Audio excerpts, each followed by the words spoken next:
같은 믿음이 아니다 라는 제목의 말씀을 우리가 함께 나누겠습니다. 오늘 본문 말씀은요, 하나님께서 에스겔 선지자에게 개인적으로 말씀하신 내용이에요.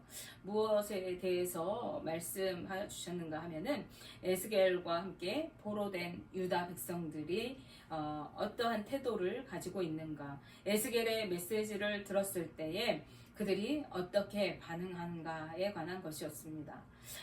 본문을 보시기에 앞서서 본문 앞부분 말씀에는요, 어떠한 사건이 있었냐면 예루살렘 성의 함락 소식이 들려왔을 때였어요. 그리고 이 에스겔과 유다 백성들이 포로 생활을 한 지가 벌써 12년째 되던 해였습니다.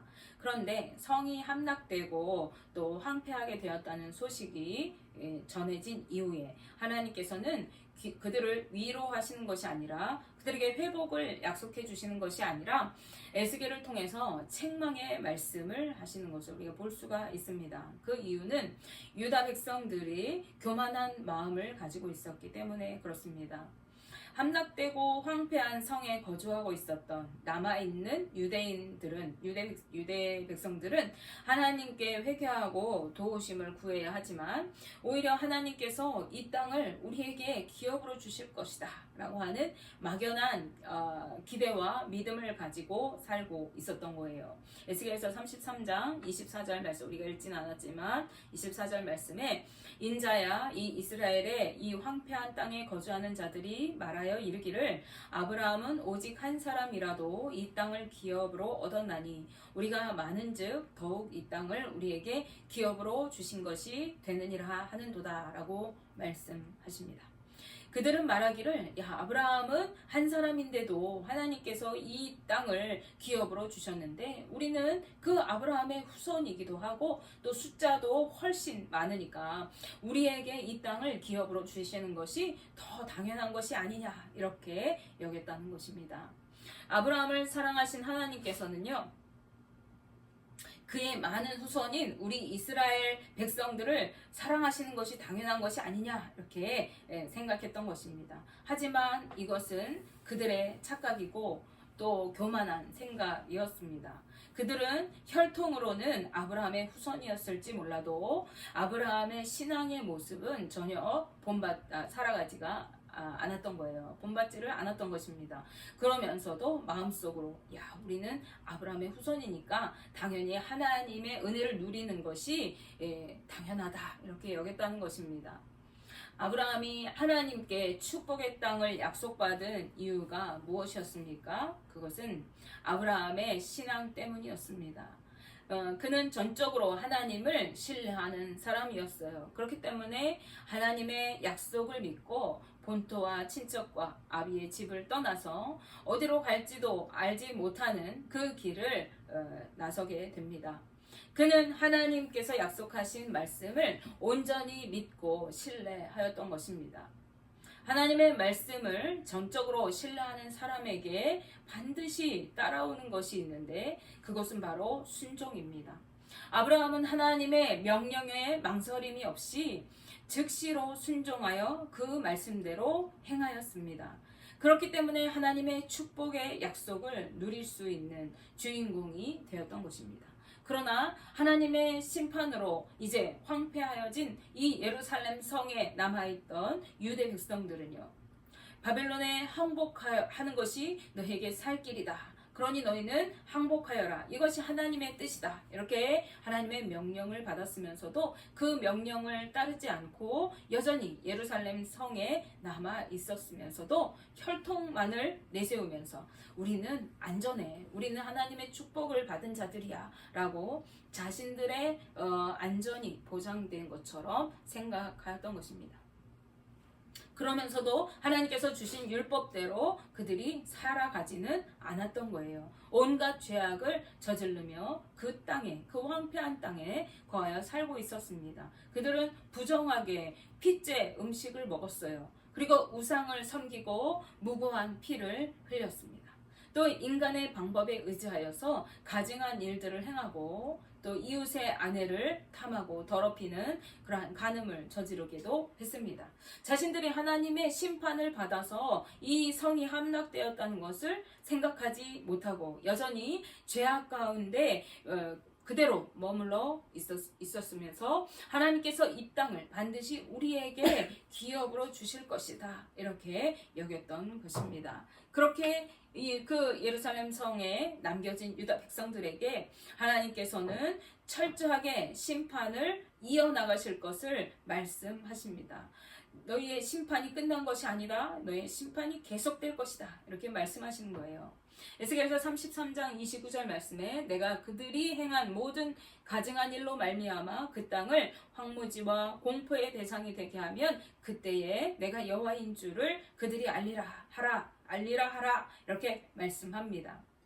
하나님의 심판은요, 그들이 철저히 회개하고 주님 앞에 돌이켜서 새로운 삶을, 거룩한 삶을 살아가도록 하시기 위한 것이었어요. 그렇지만 유다의 백성들은요, 그 땅에 하나님 말씀에 순종하지 않고 그 땅에 버티고 살아있으면서도 하나님의 그 뜻을 깨닫지 못하고 그들에게 하나님이 계속 심판하실 것을 이제 선포하기까지 죄악의 삶을 이어갔던 것이죠.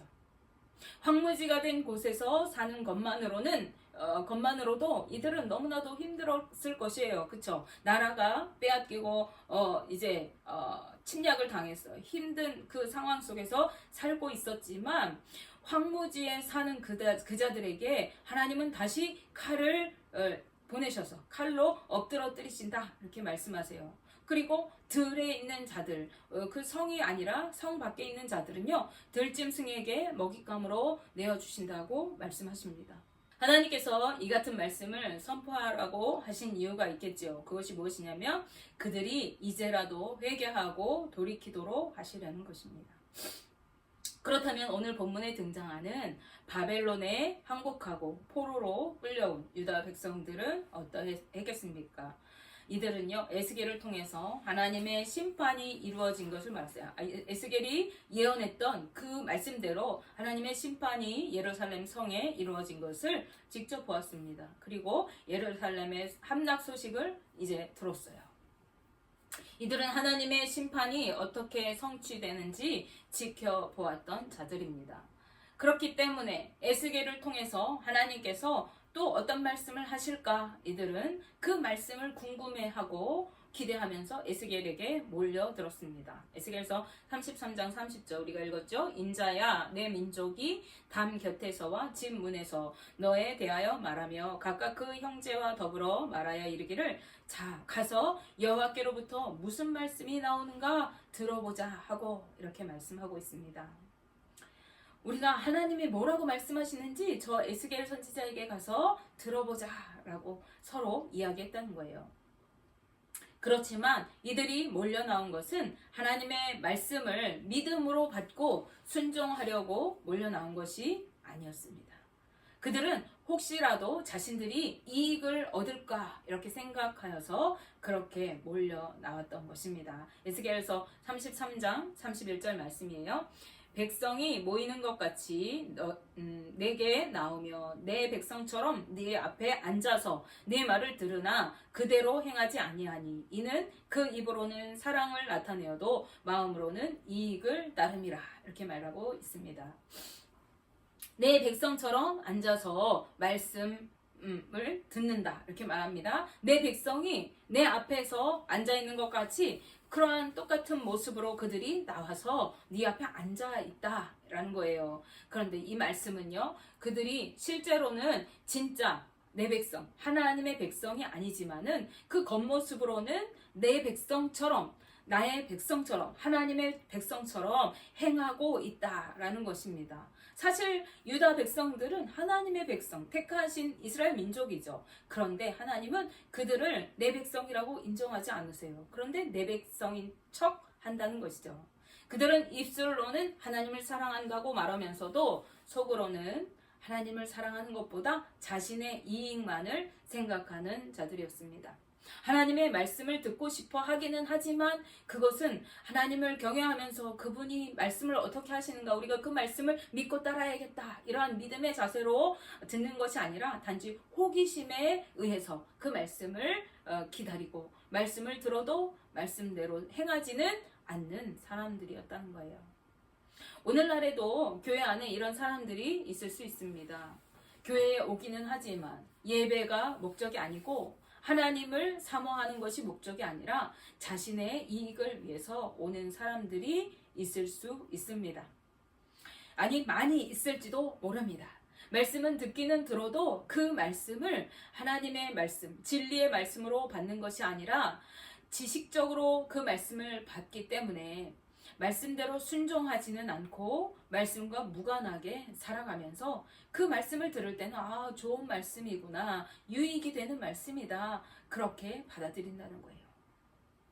이런 사람들에게 말씀은요, 그저 듣기 좋은 소리, 삶에 유익한 어떤 교훈적인 그러한 말이라고 여기게 되어지는 거예요. 여제나의 어떤 믿지 않는 분이 이런 말씀을 하시는 것을 들었어요. 나는 교회는 나가지는 않지만 나는 교회 가는 거는 좋게 생각한다. 왜냐하면 교회에 가면 사람들도 많이 만날 수 있고 또 좋은 소리도 듣게 되니까 유익이 되지 않느냐. 그래서 나는 비록 나가지 않지만 내 가족들은 교회에 가라고 내가 일부러 권한다, 이렇게 말씀하시는 거예요. 하지만 교회는요, 윤리적인 교훈을 얻고 사람들을 만나고 사귀기 위해서 나오는 곳이 아닙니다. 물론 교회에 안 다니는 것보다 다니는 것이 좋은 것은 사실이고, 또한 교회는요, 믿는 성도들이 함께 모여서 교제하고 사랑으로 하나 되는 곳이기도 합니다. 그러나 우리가 교회에 모이는 궁극적인 목적이 무엇인지 분명히 알아야 합니다. 교회에 우리가 나오는 목적은 하나님을 만나고 온 마음과 뜻과 정성을 다해서 그분께 예배하고 부르짖어 기도하기 위해 나오는 곳입니다. 우리가 하나님을 만나고 온전히 믿게 될 때 우리는 기쁨으로 주님을 예배하고 섬기면서 살아가게 되고, 또 그분을 의지하면서 삶의 모든 문제들을 그분께 맡기고 기도할 수 있게 됩니다.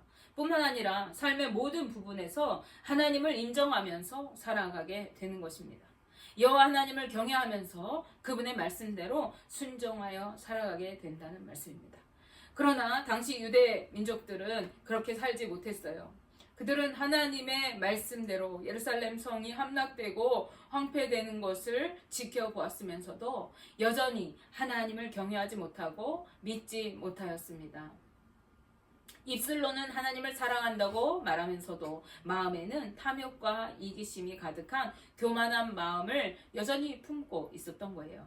그렇기 때문에 예루살렘 성에 남아있던 자들과 별반 다르지 않게 포로 생활하는 이 유다 백성들도 하나님의 말씀대로 살 수가 없었던 거예요. 하나님께서 무엇이라고 말씀하시는가 들어보려고 선지자인 에스겔 앞에 나오기는 했지만, 에스겔 선지자가 하나님의 말씀을 선포하였을 때 그것을 엄중한 하나님의 말씀으로 받지 않았습니다. 그들은 그저 저 사람 참 목소리가 듣기 좋구나, 음악을 잘하는 사람이네, 저 사람은 아름다운 사랑의 노래를 부르는 자구나, 이렇게 말하였다고 성경이 기록해요. 한마디로 말하면요, 저 사람 참말 잘하네, 이렇게 말하면서 그 말하는 것을 듣기를 좋아하였다는 것이에요. 에스겔은 어떤 사람입니까? 에스겔은 선지자입니다. 하나님의 대언자였어요. 그는 하나님의 말씀을 받아서 하나님을 대신해서 백성들에게 전하는 자입니다. 말을 잘하건 못하건 그것은 상관이 없어요. 그저 에스겔은 하나님의 뜻을 분명하게 백성들에게 전달해야 할 사명이 있는 자입니다. 그런데 유다 백성들은 에스겔이 선포하는 말씀을 하나님의 말씀으로 받지 않고 말 잘하는 사람이 듣기 좋은 말로 이야기하는 것으로 듣고 그것을 듣는 것을 즐겨했다는 거예요. 저 사람은 참 유익한 말을 해, 좋은 말을 해, 그러니 저 말은 참 우리 귀에 듣기 좋은 말이야, 이렇게 여겼다는 거예요.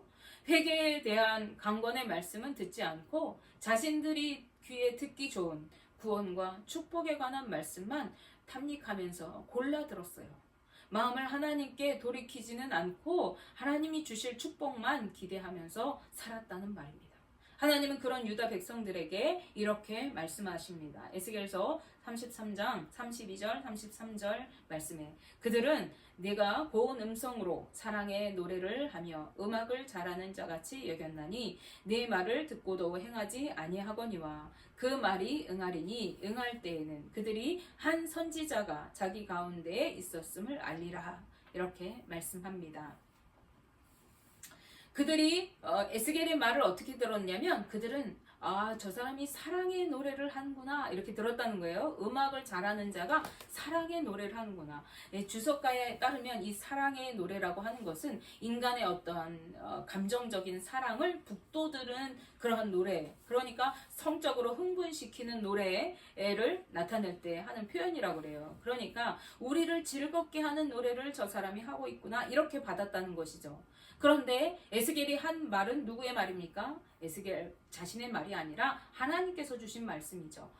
그리고 하나님의 말씀은 반드시 이루어질 것입니다. 그런데 그 말씀이 이루어질 그때에야 백성들은 에스겔이 하나님의 말씀을 선포하는 선지자였구나라는 것을 알게 될 것이라고 하십니다. 이전에 이미 하나님의 말씀이 성취되는 것을 보았으면서도 여전히 깨닫지 못하고 자신의 이익만을 따라서 살아가는 이 유다 백성들에게 하나님은 이전과 같이 이제도 그분이 말씀하신 그 말씀이 성취될 것을 선포하신 것입니다. 그리고 성취될 하나님의 말씀은 무엇입니까? 계속되는 심판에 관한 것입니다. 그들이 회개하고 돌이키지 않을 때 하나님은 계속해서 심판을 내리실 것이라는 거예요. 하나님의 말씀에 불순종하여 예루살렘 성에 머물러 있던 유다 사람들에게만 이러한 심판이 예고된 것이 아니라 이들과 같이 이제 바벨론으로 이주해온 백성들에게도 하나님의 심판이 선포된 것입니다. 그것은 그들의 영적 상태 역시 하나님의 말씀에 불순종했던 그들과 같이 온전하지 못했다는 것을, 바르지 못했다는 것을 의미하는 것입니다. 우리는 이 말씀을 통해서 나는 오늘 하나님 앞에 어떠한 마음으로 나와 있는가, 어떤 마음으로 하나님의 말씀을 대하고 있는가 생각해 보아야겠습니다. 교회에 있다고 해서 다 하나님의 백성이 아니고 하나님 앞에 있어서 말씀을 듣는다고 그 사람이 진정으로 하나님의 말씀을 따르는 자가 아닌 것을 오늘 우리가 이 말씀을 통해서 알 수 있어요. 그러니 우리가 주님 앞에 나와서 예배할 때 우리는 그분을 온전히 믿고 사모하는 마음으로 예배하고 또 주님의 말씀을 들을 때에 내게 들려주시는 하나님의 음성으로 듣고 말씀대로 순종하여 살아가야 하는 것입니다. 그렇지 않고 듣기 좋은 말로 여기고 이야기거리로 여기고 지식적으로 그것을 받을 때에 아는 것으로 지식적인 그 성경 지식 아는 것으로 만족하고 그치게 되어질 때는 우리의 신앙이 온전하게 자랄 수가 없는 것이죠. 우리 모두가 신실한 믿음으로 여호와 하나님을 경외하면서 그분께 예배하고 또 말씀을 통해서 하나님의 뜻을 배우고 그 뜻대로 순종하여 살아가는 온전한 예배자 그리고 거룩한 하나님의 자녀들 다 되시기를 주님의 이름으로 축복하며 기도합니다. 기도하겠습니다.